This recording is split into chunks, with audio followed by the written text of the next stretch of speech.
Hello class, I'm coming to you with my video on the quality of care for the disabled.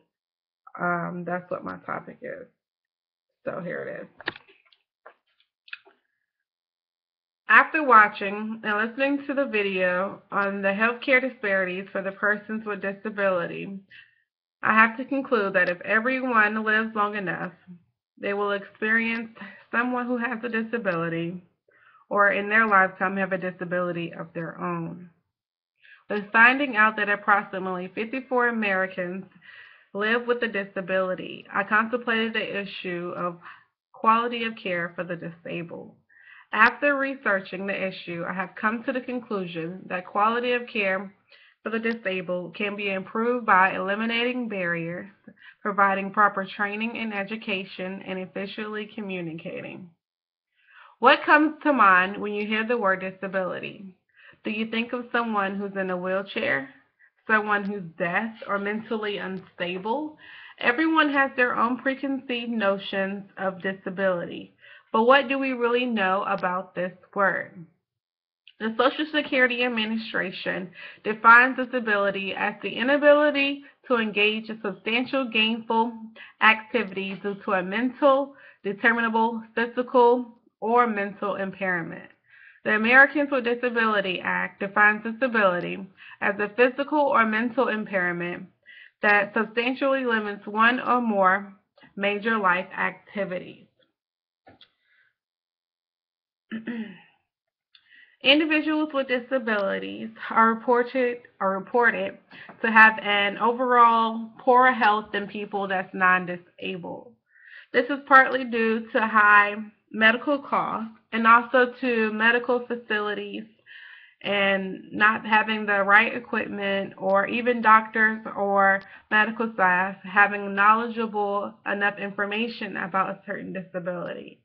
People with disabilities compared to people who do not have a disability tend not to have a dentist visit, tend to be more overweight and obese, not physically active, not have a pap test or mammogram for 2 or 3 years, use some form of type of tobacco, and have psychological distress. Individuals with disability face barriers when receiving health care that sometimes limit them to wanting to receive health care. So in order to provide quality care for such individuals, we must eliminate such barriers. These barriers include physical barriers, such as not keeping stuff or having stuff accessible to patients with disabilities, such as narrow doorways, gates, the furniture layout, or not having grab bars. Other barriers include attitudinal barriers, which include lack of sensitivity from the staff, pity from the staff, or just negative attitudes that come from medical staff.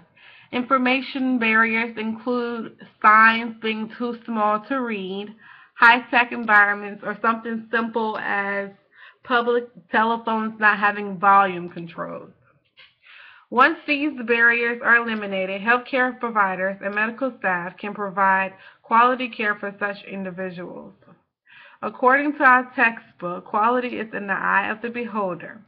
So healthcare providers and medical staff must be able to see things from the point of view of the disabled person.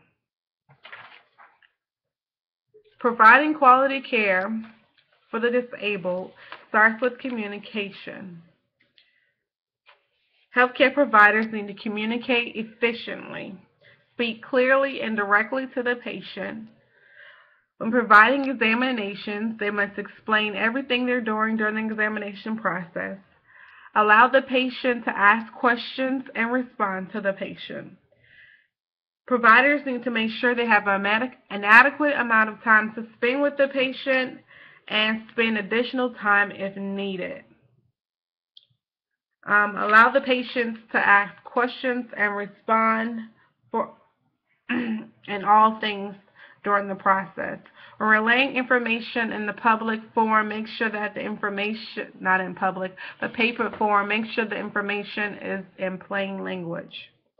To further get to know the patient, the provider can ask the patient, family members, or guardians about ways or suggestions to help treat the patient and use that for future notes. According to the 5 Steps Toward Disability Equality news articles, we must see disability as a diversity. So knowing that everyone at one point in their life will be affected by some type of disability, we as a society need not to think of the disability as abnormal, but as the new normal. Thank you.